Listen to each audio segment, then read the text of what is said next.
High বন্ধুরা, আপনারা দেখছেন মেহেবুব অনলাইন চ্যানেলে আপনাদেরকে জানাই আবারও স্বাগত।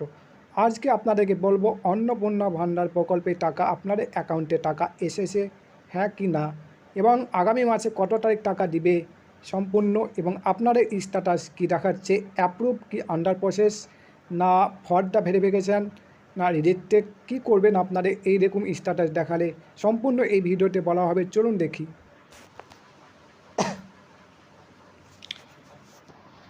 অন্নপূর্ণা ভান্ডার প্রকল্পে কবে টাকা ঢুকবে, এই প্রশ্ন এখনও অনেকেই, বিশেষ করে সোশ্যাল মিডিয়ায় তথ্য ছড়িয়ে পড়ছে যে প্রতি মাসের দ্বিতীয় সপ্তাহ অর্থাৎ 10 থেকে 15 তারিখের মধ্যে অন্নপূর্ণা ভান্ডারে টাকা উপভোক্তাদের ব্যাংকে অ্যাকাউন্টে ঢুকে যাবে, এমনটাই বলছে।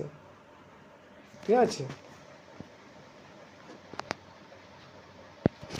কিন্তু এই তথ্যটা কি সত্য? 10 থেকে 15 তারিখে কি সরকারি নির্দিষ্ট করে দেওয়া পেমেন্ট তারিখ? আজকে এই ভিডিওতে সেটাই পরিষ্কার করে জানাবো।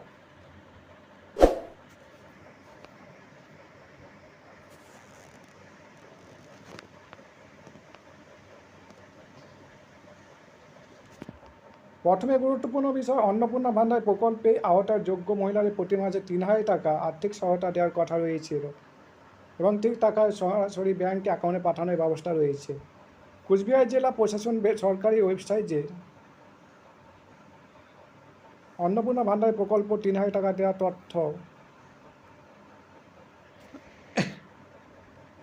প্রকাশ করা হয়েছে। ঠিক আছে,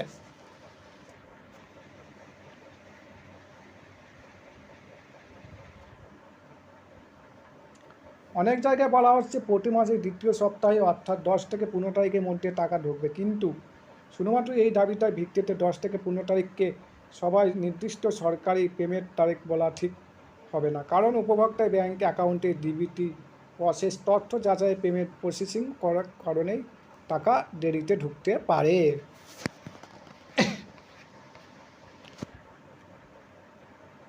তাই আপনারা যদি 10 তারিখ টাকা পেতে পান তাহলে সঙ্গে সঙ্গে ধরে নেবেন না যে আপনার অ্যাকাউন্টে টাকা বন্ধ হয়ে গেছে, আপনার টাকা পাবেন। ঠিক আছে, অন্নপূর্ণা ভান্ডার টাকা পাওয়ার ক্ষেত্রে সবচেয়ে গুরুত্বপূর্ণ বিষয় আপনার আবেদনের নথিপত্র সঠিক থাকা দরকার। ঠিক আছে, যেমন আধার কার্ড, ব্যাঙ্কে অ্যাকাউন্টের তথ্য, ভোটার সংক্রান্ত তথ্য, অন্যান্য প্রয়োজনীয় তথ্যের মাধ্যমে কোনো ভুল বা অসঙ্গত থাকলে পেমেন্ট আটকে যেতে পারে। ঠিক আছে, যেমন রিজেক্ট করে দিতে পারে বা ফর ভেরিফিকেশান করে দিতে পারে।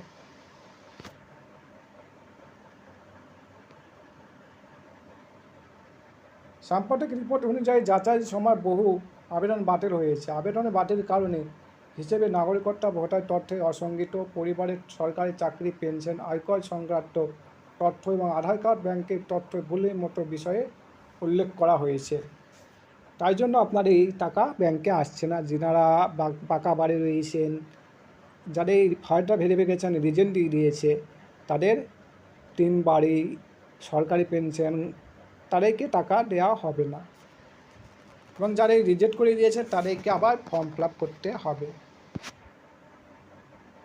তাই শুধু 10 থেকে 15 তারিখের দিকে টাকা থাকলে হবে না, আপনার আবেদনটি সঠিকভাবে অনুমোদিত হয়েছে কিনা, ব্যাংক অ্যাকাউন্ট ডিবিটি পাওয়ার মতো অবস্থা আছে কিনা, সেটা গুরুত্বপূর্ণ।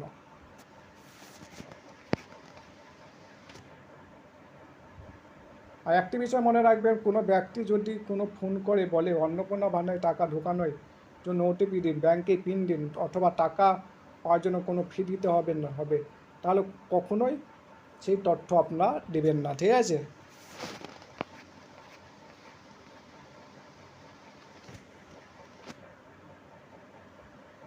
এখন যারা জানতে চাইছেন আমি কবে টাকা পাবো, তাদের সহজ কথা বলছি, যোগ্য উপভোক্তাদের মাসিক 3,000 টাকা দেওয়ার ব্যবস্থা রয়েছে, কিন্তু 10 থেকে 15 তারিখে সবার জন্য নিশ্চিত এবং বাধ্যতামূলক পেমেন্ট তারিখ হিসেবে নেওয়া উচিত নয়।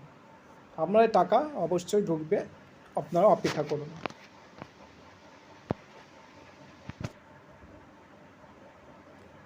আপনার অ্যাকাউন্টে টাকা ঢোকার ক্ষেত্রে সরকারি প্রসেস, ব্যাংকের প্রসেসিং সময় গুরুত্বপূর্ণ। আর যদি নির্দিষ্ট সময় পার হয়ে যায় পেমেন্ট না পান, তাহলে আপনার আবেদন ব্যাংক সংক্রান্ত তথ্য মিলিয়ে দেখবেন।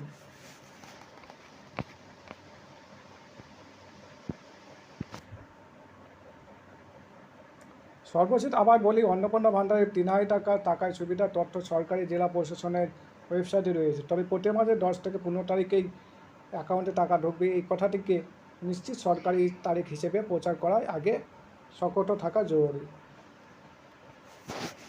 ঠিক আছে,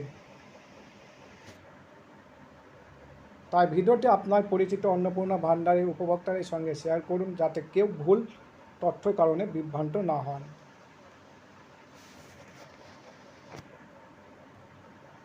ভিডিওটি ভালো লাগলে অবশ্যই লাইক করবেন, চ্যানেলটিকে সাবস্ক্রাইব করে রাখবেন এবং নতুন নতুন আপডেট পেতে বেল আইকনটিকে ক্লিক করবেন। পরের ভিডিওতে দেখা হবে। ধন্যবাদ, বাই বাই।